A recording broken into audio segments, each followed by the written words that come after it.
There's a dangerous lie many people live with every single day. A lie so quiet, you don't even realize it's controlling your life.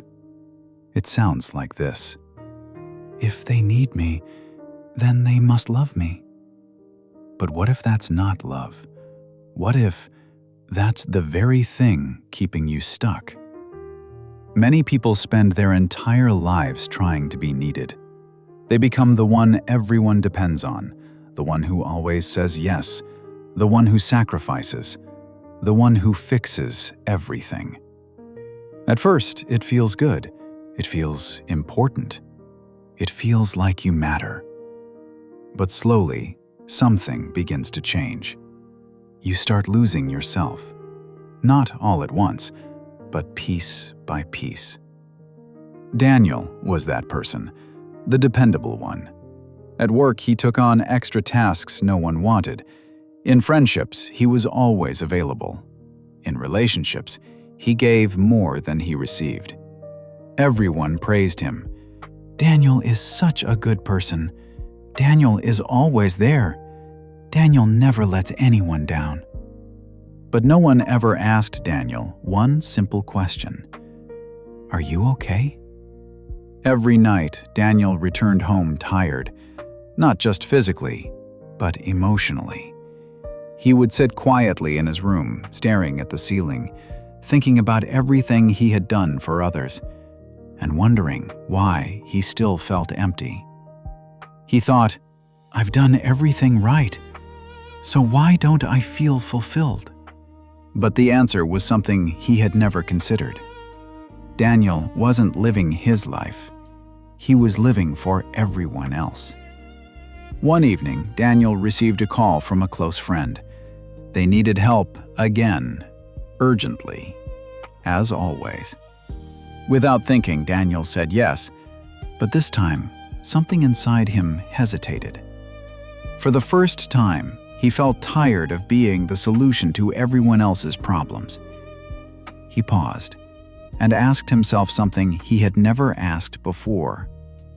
What about me? That question made him uncomfortable because deep down, Daniel realized something painful. He had built his identity around being needed, not loved, needed. And those two things are not the same. Being needed means people rely on what you do. But being loved means people value who you are. And Daniel had confused the two for years.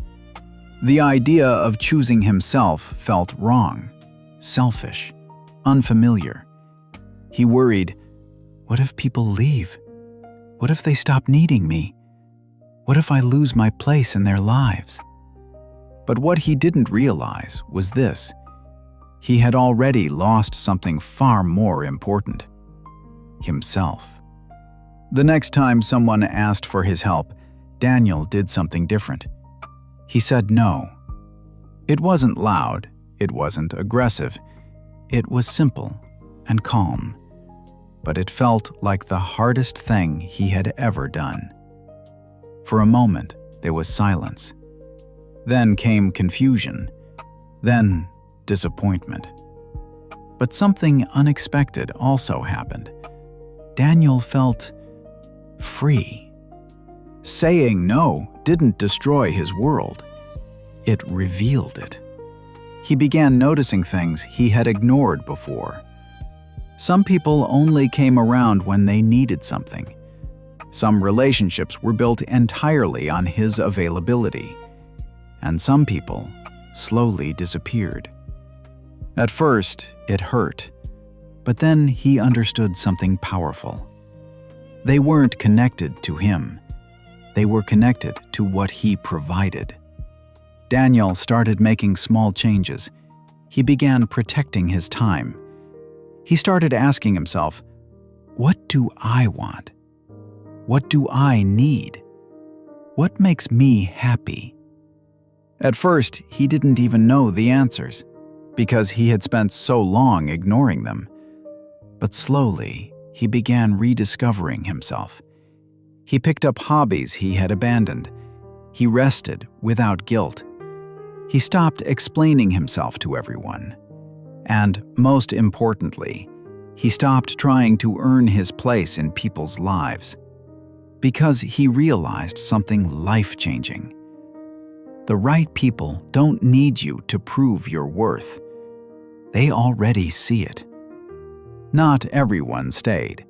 Some people left when Daniel stopped overgiving. Some became distant.